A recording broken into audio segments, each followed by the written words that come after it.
Las 11 de la mañana, 14 minutos. Bueno, ya está la señora ministra con nosotros, la ministra del Ministerio de Economía. Y básicamente por una razón. Hemos venido haciendo el ejercicio de que los ministros, que los jefes de fracción, que los dirigentes políticos, todos pasen por estos estudios y nos hagan un balance de cómo les ha ido.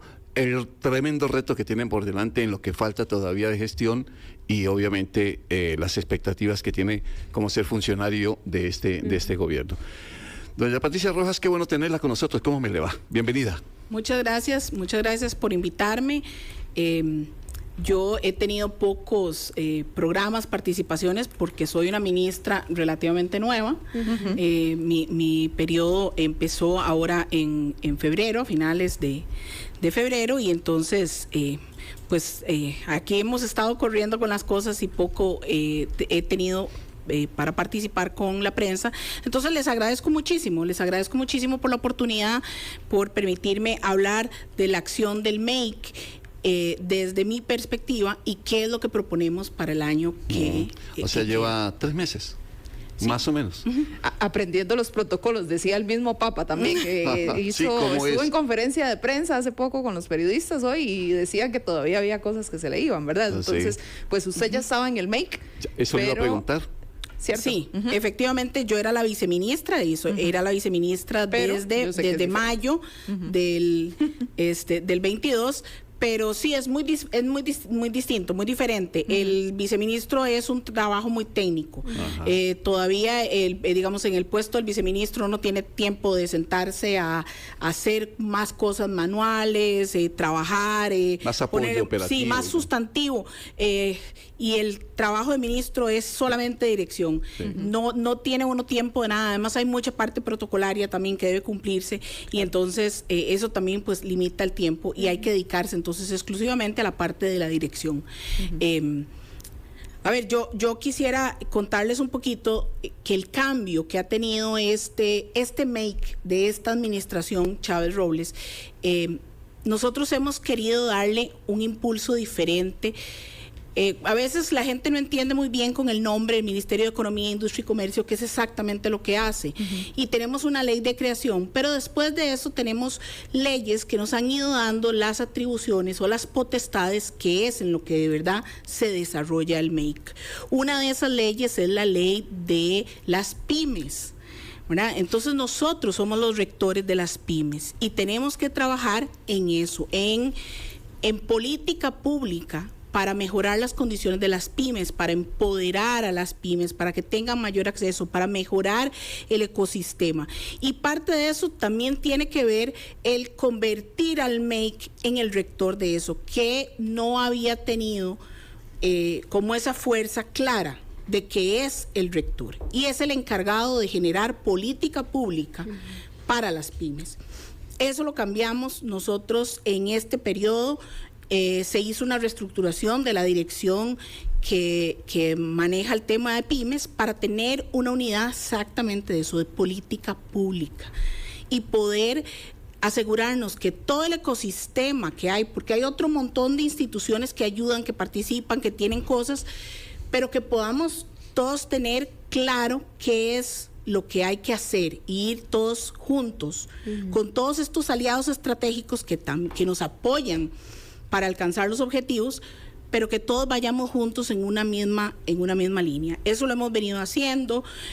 Una cosa importante que hicimos es que nosotros hacemos una feria muy famosa, la Expo Pyme, que ya viene en julio, del 11 al 13 de julio, pero también sacamos las Expo Pymes y las llevamos a la zona rural. Y en esa tarea de llevar también las ferias para que se organicen y se vendan las pymes en zona rural, nos dimos cuenta de otra necesidad que había en la zona rural y también lo resolvimos. Y eso es el póngale a su pyme, se llama. Eso es al revés. En lugar de llevar la gente a que compre el producto, llevamos las instituciones para que las conozcan las pymes. Entonces hicimos unas ferias donde llevamos todas las instituciones que pueden tener algo que ver cuando usted quiere hacer un emprendimiento, formalizar una pyme. O sea, para aprender a gestionarlas, digamos. Exacto, todo. Hacienda, la caja, nosotros, si es salud para los registros, todo lo que es... Y además, todos esos otros que les digo que nos ayudan, los aliados estratégicos que trabajan en esto mismo, como organizaciones, fundaciones, y entonces, ¿quiénes son los que van a la feria a comprar? Las pymes. Y esto ha sido un éxito rotundo. Lo hicimos el año pasado, lo estamos haciendo, todavía estamos terminando, nos faltan unas fechas de estas ferias, y han sido un éxito rotundo porque pues parte de la dificultad de la pyme y del emprendedor en la zona rural es que, ¿cómo que tiene que venir aquí a Tibás? Porque aquí estamos, ¿verdad? Nosotros aquí estamos en Tibás, el make. No, eso que lo puedan hacer en su región, que es solamente sacar mediodía o un ratito del día para ir ahí nomás a donde lo hicimos, en la escuela cercana.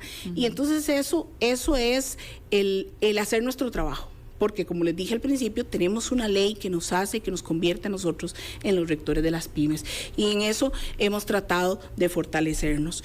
Otra de las cosas que hace el MAKE y que es importantísimo y ha sido un cambio rotundo en esta administración es la mejora regulatoria. Nosotros somos los rectores de la mejora regulatoria y de la simplificación de trámites, en una ley que es la ley 8220. Ahí es donde se nos dan las potestades.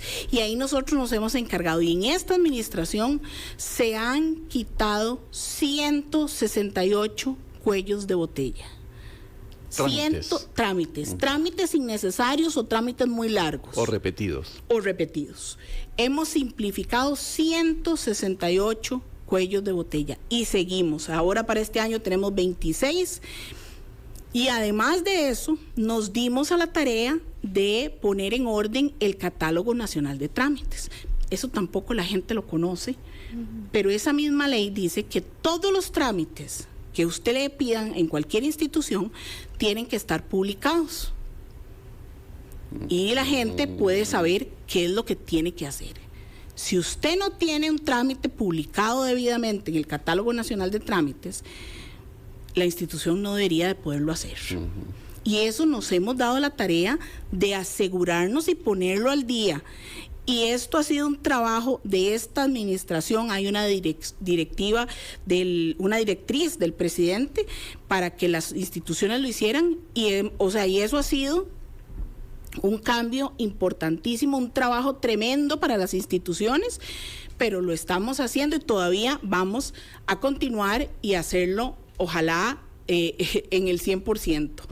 Pero en eso hemos estado y en eso nos han apoyado también las instituciones y eso es un cambio importantísimo, eso mejora las condiciones para las empresas.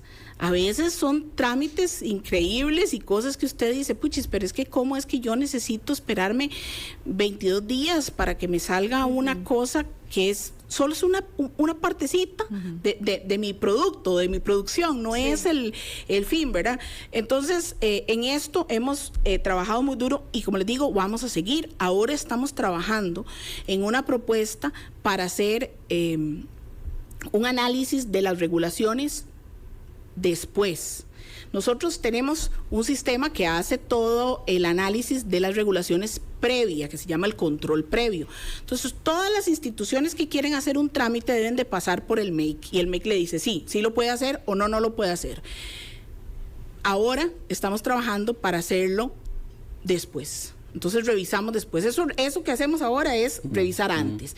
O sea, para que usted pueda poner un trámite nuevo, usted tiene que asegurarme a mí, al MAKE, que tiene eso, un análisis costo-beneficio, ¿verdad? Que esto se gana, que se gana con ese trámite nuevo, que todos ganamos, la institucionalidad y también las personas. No, claro. Las personas, porque a veces son trámites para las personas, no solamente para las empresas.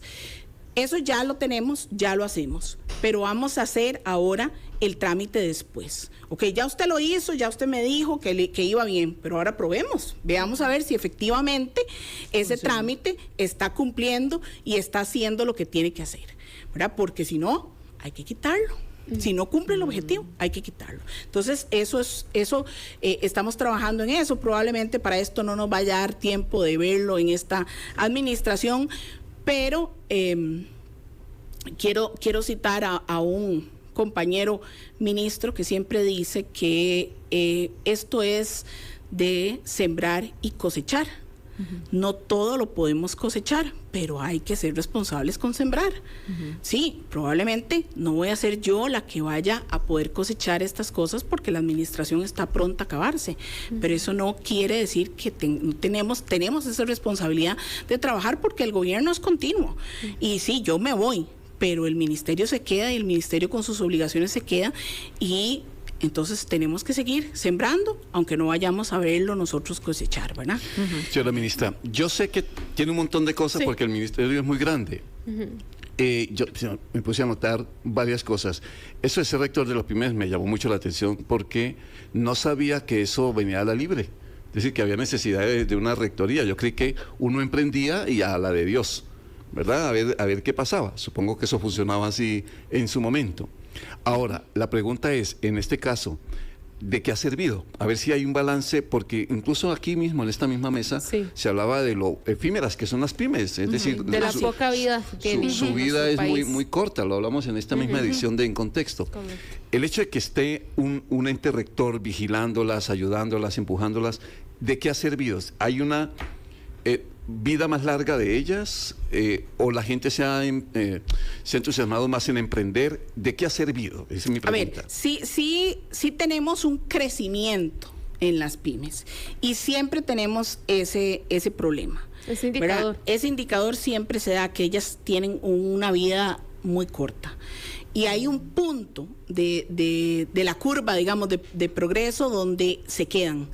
Y eso es lo que tenemos que a trabajar para ayudarles ahí, para que en ese punto donde van para abajo, ponerles nosotros el colchón o empujarlas como si fueran un globito, ¿verdad? Para arriba, y generar política para que eso no suceda, o para que vaya cada vez sucediendo menos y que puedan efectivamente... ¿Y ustedes quieren identificar qué las mata? Sí, hay muchas cosas que las mata. Una de las cosas que más se les hace difícil es el manejo de la administración financiera, por ejemplo. El manejo de la plata. Exacto. Eso es difícil para todos, ¿verdad? Claro. Eso es un tema difícil para todos. De pymes. Ahora con una empresa. Sí, que bueno, ese es otro tema que nosotros somos también rectores de la educación financiera.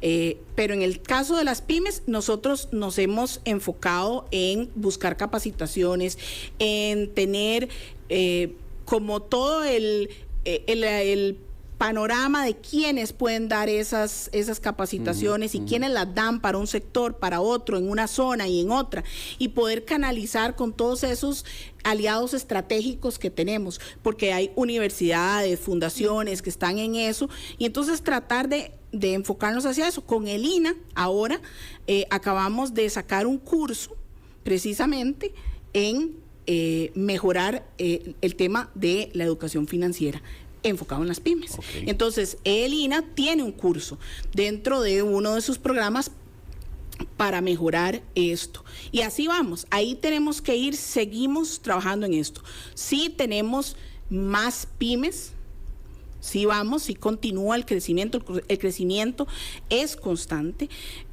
pero eso no quiere decir que es que se van manteniendo, ¿verdad? Pero están durando un poquito más, tal vez. A ver, el análisis así preciso inicial, digamos, no lo hemos hecho a ese detalle. Lo podemos hacer, pero no tengo el dato ahorita.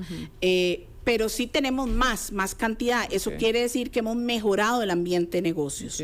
Y la gente entonces está más estimulado, se siente más segura a emprender. sobre el tiempo no tengo claro cómo ha mejorado, pero eso es un tema que siempre estamos trabajando.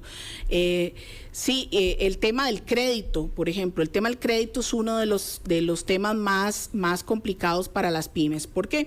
Cuando usted empieza su emprendimiento, digamos, usted empieza a hacer algo en su tiempo libre.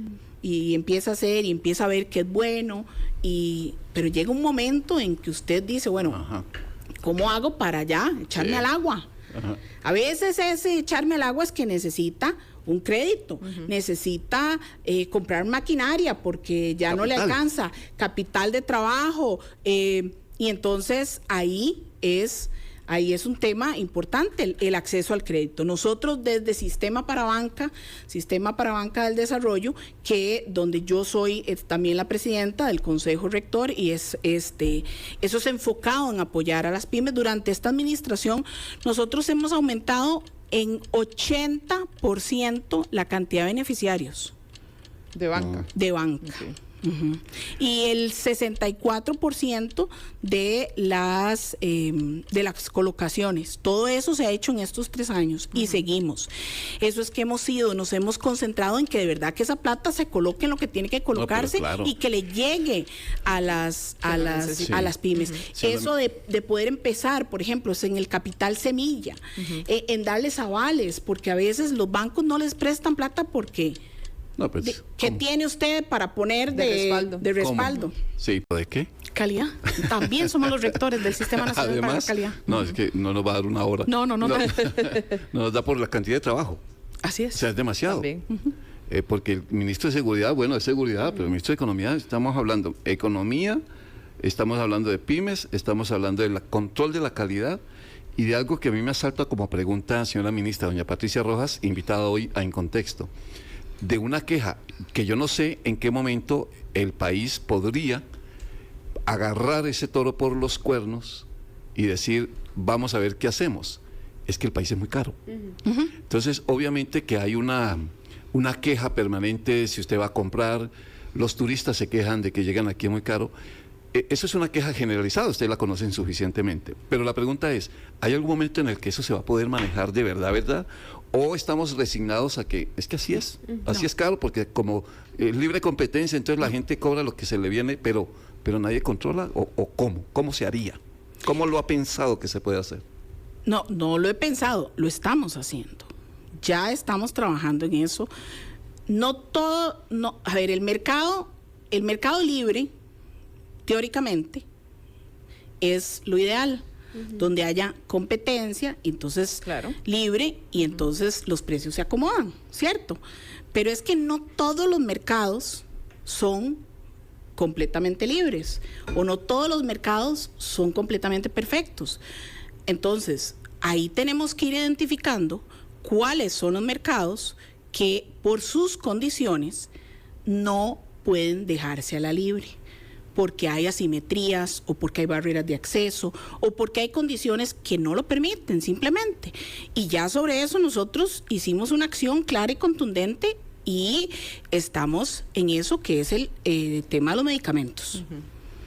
¿Verdad? En el tema de los medicamentos claramente no están las condiciones.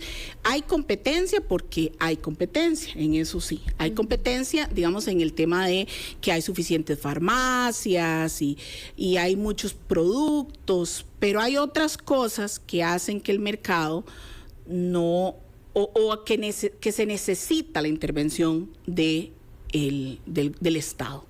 ¿Y qué son esas cosas? Por ejemplo, que la gente no puede decidir si compra o no compra.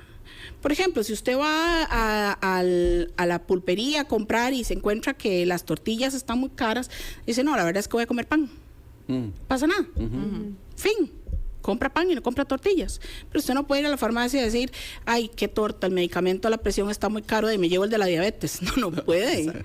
Usted tiene que comprarlo. Entonces, esas son las cosas que obligan a que el Estado tenga que intervenir y no puede dejar simplemente a la libre ese tipo de mercados. Bueno, vean, la acción, ya ustedes ahora lo acaban de anunciar, la acción del presidente Trump en ese sentido. Bueno, porque es que eso es una cosa que pasa en todo el mundo. no solo aquí. Aquí nosotros no estamos inventando el agua tibia. Nosotros no estamos pretendiendo regular un sector de mercado que no se regula, no, se regula en muchísimos países. En muchísimos países se regula, tienen otras condiciones diferentes, porque nosotros tenemos una seguridad social muy diferente, digamos, a los países de Europa, y por supuesto muy diferente en Estados Unidos, ¿verdad? En Estados Unidos no hay seguridad social como nosotros la tenemos, pero tienen un sistema de seguros muy amplio y muy fuerte, ¿verdad? Pero bueno, el tema es que esas son cosas que hay que ir regulando y ajustando, y así vamos a ir buscando. Es que no lo entendí, señora ministra, discúlpeme, no lo entendí. El control a los precios en medicamentos, ¿cómo lograrlo? Si pudiéramos traducirlo, ojalá en plasticina, para entender bien cómo puede el Estado decir, ok. Un ejemplo es recientemente la vacunación de fiebre amarilla. Es impresionante que a uno le cueste 60,000 colones una vacuna. Bueno, y va... 60,000 colones se tiró usted en el piso. Ese es el precio más bajo. Sí, hay hasta 83,000 colones. Okay. Una locura. Y puse el ejemplo pues porque estamos hablando de ese tema durante todos estos días. ¿Cómo puede el ministerio en un momento decir, a ver, un momento, tampoco? Yo no sé si es que le dicen a las farmacias en cuánto está recibiendo usted esa vacuna para que la cobre ahora. Efectivamente, eso es lo que estamos haciendo. Eso así como lo acaba de decir usted, es el decreto que está vigente. La farmacia compra a tanto y no puede vender más de un porcentaje. Entonces, todo depende de cómo compra la farmacia, ¿verdad? No le podemos decir cuál es el precio, porque depende de cada punto de venta y cuánto compró, es un margen máximo de ganancia. Entonces usted compró a esto y él no puede pasarse el margen. Puede dejarlo menos, pero no puede pasarse el margen. Eso es lo que estamos haciendo. Lo mismo para la cadena de mayoristas. Usted compró a tanto, no se puede pasar de esto. Y eso estamos en este momento, ese decreto está vigente. Ese decreto estamos en proceso todavía de monitoreo. ¿Con la vacuna ahorita? La vacuna está todavía, también incluida, son todos los medicamentos. O sea, ese decreto en este momento cubre todos los medicamentos, absolutamente todos. Estamos nosotros en proceso de monitoreo, de análisis de datos, de ver cómo... Pero ministra, con decreto y tenemos vacunas a 70,000 colones, entonces ¿cómo sería sin decreto? Bueno, para que usted vea. No, esa es la respuesta la tiene usted, ministra. No, pues probablemente estarían todavía más caras. Pero es que es caro. Es carísimo. Por eso, entonces, ¿ustedes en qué momento hacen el control? Es inaccesible para muchísima gente, que yo puedo entender que se crea que si uno va de paseo es porque tiene una solvencia económica que le permite darse ese lujo, pero mucha gente le toca viajar a Colombia porque tiene familia allá. Se le murió un familiar, tienen que viajar de emergencia, incluso a veces hasta por trabajo y demás, y se vuelve inaccesible para esa población de cómo viajo, ¿verdad?, a despedir un familiar con costos y además tener que sacar 80,000, 90,000 colones para una vacuna, donde puedo ir perfectamente a otros países donde es gratuita, por ejemplo. Sí, bueno, en ese sentido es importante mencionar que el Ministerio de Salud ha hecho campañas de vacunación de fiebre amarilla, ¿verdad? Ajá. Esa vacuna completamente gratuita y se está trabajando. Eso no es materia mía, ¿verdad? Eso es materia de otro ministerio, pero sí le puedo decir que se está trabajando para incluir la vacuna de fiebre amarilla dentro del sistema de vacunación. Sí, esta mañana nos confirmaron desde el Ministerio de Salud eso, precisamente, que están trabajando. La doctora María Lamarín, sí. Exactamente. Sí, porque precisamente al haber una regulación, una obligación de que usted tiene que tenerla, pues también el Estado debe de tener la posibilidad de dárselo, ¿verdad? Porque... así usted dijo perfectamente, explicó la situación de lo que puede pasar de una persona que tiene que viajar por necesidad, y a veces por trabajo también, a veces por trabajo y bueno, usted no sabe cuáles son las condiciones de la gente. Tiene trabajo, pero tiene todo su dinero para otras cosas dedicado y no tiene esos 80,000 colones. Sí, es mucho efectivamente, y por eso es que se hacen todas estas acciones. Y en el caso de los medicamentos, las acciones van de la mano con acciones de otros ministerios, porque no solamente es el tema del precio, ¿verdad? No solamente eso es lo que nosotros podemos regular, no es única y exclusivamente un tema comercial. Hay otras cosas que tienen que ver con la regulación de los medicamentos que también se están trabajando. Ministra, tal vez si nos logra explicar, porque siempre que se habla del tema de reducir el precio de los medicamentos, entre otras cosas, hay dos posiciones que saltan, porque creo que el tema de los medicamentos, si no estoy mal, se han hablado por lo menos en 3 conferencias de prensa de Consejo de Gobierno, por ahí. Y siempre sale datos comparativos de que desde la primera vez que se anunció a la fecha no se ha logrado tener una reducción visible en el campo de los medicamentos, o salen además otras cámaras a decir que es más bien un error el tratar de regularlo porque eso va a dispararlo. Sí, a ver, por supuesto que cuando usted está del lado del negocio quiere decir que eso no sirve, ¿verdad? Por supuesto. Es muy fácil salir a decir que, ay no, que qué barbaridad porque me va a arruinar el negocio. ¿Verdad? Por eso usted puede ir a revisar, hay 9 contenciosos en contra del decreto. Pero, a ver, eso no es un tema tan sencillo y no ha pasado tanto tiempo. El decreto entró en vigencia el 17 de febrero, ¿ok? Cada mes son 6,5, 7 millones de facturas de medicamentos. Entonces, el análisis de los datos es difícil, ¿verdad? No es una cosa sencilla. Pero claro, 17 millones de facturas. Sí, exactamente. Entonces, nosotros estamos trabajando, estamos haciendo. Lo que pasa es que todavía no tenemos como los datos completamente definitivos para decir, bueno, qué más vamos a hacer, cómo vamos a arreglar, qué vamos a apretar más. Pero en eso estamos trabajando. Vamos a hacer unas verificaciones en puntos de venta. Eso vamos a salir en los próximos días a hacerlas. Ya pues un poquito más dirigido con lo que hemos analizado los datos, pero sí vamos a salir a hacer esas verificaciones para poder efectivamente obligar al cumplimiento. Porque sí, nos estamos encontrando de que pues que pareciera que no están cumpliendo al 100%. Pero por eso es que necesitamos afinar más. Y también tenemos que ser muy cuidadosos, porque les dije que tenemos 9 contenciosos. Entonces, también tenemos que ser súper cuidadosos, porque cualquier cosita que nosotros salgamos a decir o que vayamos a decir y que no esté 100% sustentado en un estudio técnico, es armas para el contencioso. Y nosotros lo que queremos es efectivamente llegar a la meta, que es lograr bajar el precio de los medicamentos. ¿Y tiene dientes el ministerio para asustar, en el sentido de que farmacia que se le esté yendo la mano o distribuidora que se le esté yendo la mano se pueda castigar, sancionar, y que eso genere, como decía un cuento viejo aquel de poner el ahorcado a la entrada del pueblo? A ver, no tenemos los dientes suficientes como yo quisiera, pero tenemos métodos y vías y los vamos a aplicar. Tenemos un sistema sancionatorio que es un poquito lento, pero está. Que las sanciones son un poquito, digamos, más bajas de lo que yo quisiera, pero están. Lo vamos a hacer, todo eso lo vamos a hacer. Y siempre tenemos otras herramientas que también se pueden utilizar, ¿verdad? Y es darle información a la gente. Pero si uno dijera como periodista o en un medio de comunicación dijera que el Ministerio de Economía comienza en los próximos días a visitar farmacias para establecer si están abusando con los precios, con miras incluso a sancionarlas, no estaríamos mintiendo. No están mintiendo, correcto. Pero entonces, si la sanción no es tan severa, la farmacia puede decir, yo pago la sanción y sigo cobrando como quiera. Eso es una realidad, está ahí. Sí. Efectivamente, eso es una realidad, eso puede pasar.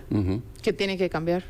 Pero, bueno, también la gente puede tomar una decisión, porque yo también les puedo decir, mire, esta farmacia no cumplió. Usted sabrá si quiere seguirle comprando o no. Por eso es que el consumidor tiene un gran peso en el mercado.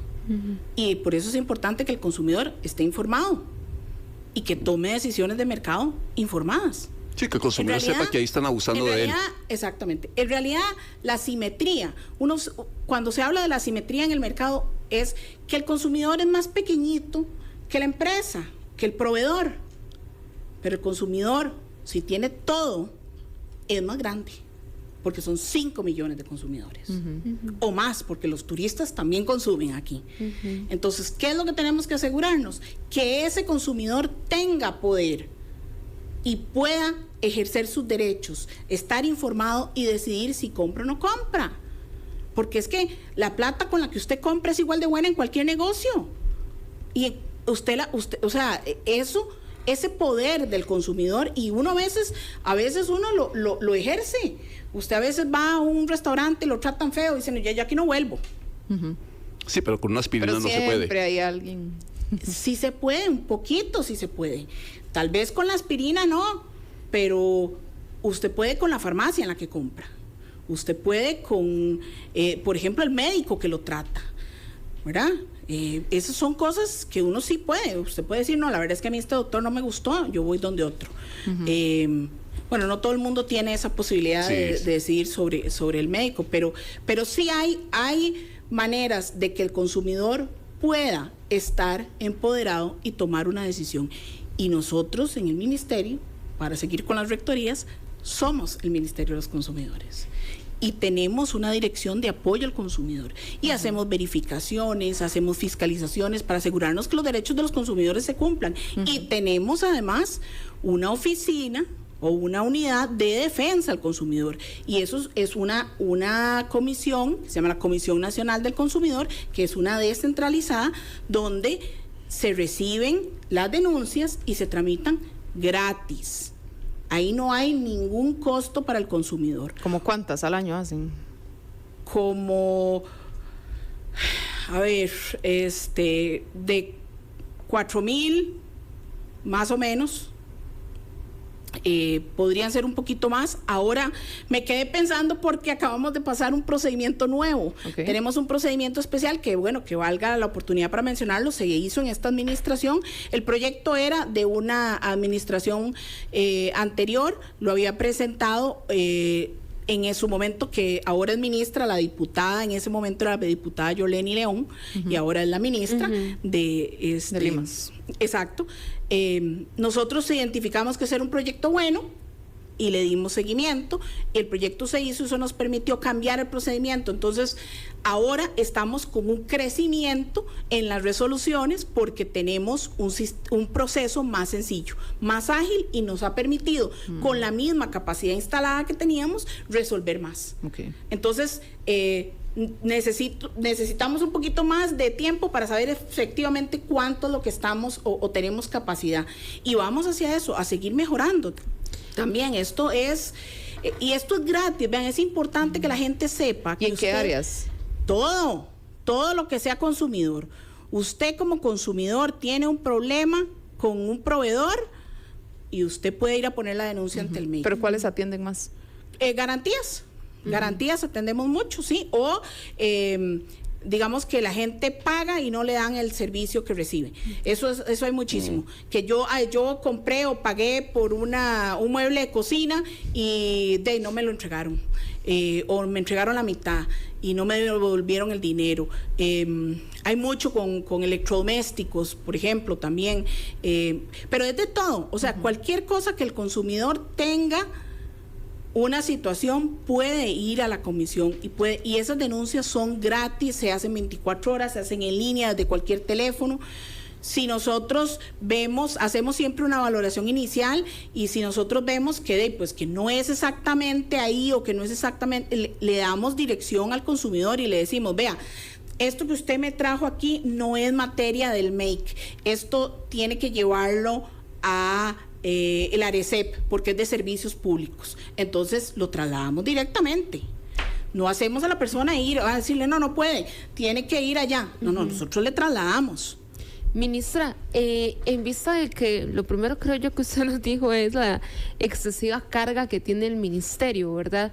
Y son demasiadas cosas en un solo lugar. Muchos brazos. Y creo yo que también para un solo ministro debe ser al mismo tiempo, pues, ver cómo agarra como un pulpo, ¿verdad? De todo un poco, pero seamos sinceros, a veces cuando uno quiere hacer todo, algo no todo puede salir al 100% bien. ¿Se ha pensado o ha visto usted la posibilidad incluso de una reestructuración dentro del ministerio con el fin de hacerlo más eficiente, de poder acaparar con más delicadeza o más detalladamente cada una de las gestiones que llevan? No, por supuesto que eso lo tenemos clarísimo, y hay que hacer más allá de una simple reestructuración, más allá de, digamos, crear más puestos, es mejorar las competencias y las potestades que el ministerio tiene. Porque, por ejemplo, usted ahora me preguntaba de que, bueno, que tiene dientes. Sí tiene, pero no lo suficientes. Si tuviera mejores dientes, la gente diría más. Exactamente. Exacto. Sí puede masticar, pero no todo lo que uno quisiera, digamos. No son colmillos. No, el chicharrón de concha no. Esas cosas sí hay que mejorarlo. Efectivamente hay que mejorarlo. Todas estas cosas que hace el ministerio son en la mayoría materia de economías más desarrolladas, de mercados más desarrollados, donde tenemos que ir afinando más cosas. Entre más se desarrolle Costa Rica, entre más avance el mercado, más necesidad vamos a tener de especializarnos en distintas cosas. Y sí, efectivamente, vamos a tener que mejorar todas estas potestades y todas estas acciones que hace el ministerio. Hay ministerios enormes que tienen miles de cosas más. Por ejemplo, si usted va a ver todo lo que hace la ministra de Salud, es muchísimo más de lo que nosotros hacemos. Y esos son ministerios enormes que tienen montones de gente, pero ¿cuánto tiempo tiene el mercado o el Estado clara la necesidad de que esas cosas hay que hacerlas, regularlas? Y ahí van. En la política pública las cosas son relativamente lentas. A otro ritmo. Ministra, tengo 3 opiniones de oyentes que para nosotros esto es muy importante, a través del 7003-1234, y uno de ellos, retomando el tema de las pymes, dice: yo tengo un pequeño negocio de venta de arepas de maíz y traté de ser una pyme, y me pidieron tantos requisitos, empezando por el Ministerio de Salud y la Caja, que fue imposible continuar con los trámites. Además, carecía mucho más mi producto. Pero bueno, creo que eso resume lo que usted nos está diciendo, es quitarle tanto trámite, y el de la Caja que aterra a todo el mundo. Claro que la caja es un terror para las empresas, ¿verdad? Eso también, pues, es un tema que hay que tomar con mucho cuidado, porque digamos, no quiere uno, no pretende uno debilitar de ninguna manera la Caja, pero sí hay que tener alguna consideración diferente. La Caja debe en algún momento adaptarse a la necesidad y a la realidad de las pymes. Pues, señora ministra, qué bueno haberla tenido hoy con nosotros, porque vamos a hacer este ejercicio. Ojalá pudiéramos tener a todos los titulares de estas carteras que son claves para la gente, y una angustia definitivamente, que es la pregunta que hemos hecho insistentemente, es cómo cambiar las cosas, cómo generarle a la gente la idea de que están cambiando, porque esto de que el país es caro, por ejemplo, es una historia de todos los días, pero ¿hasta cuándo? ¿Cómo se toman decisiones? Por lo menos usted nos da una luz que es interesante, y es que por lo menos en el tema de las medicinas, de los medicamentos, la gente pueda tener una luz diciendo: ojalá algún día podamos tener medicamentos baratos. Y no es el barato por barato, es que sea justo. Justo, esa es la palabra.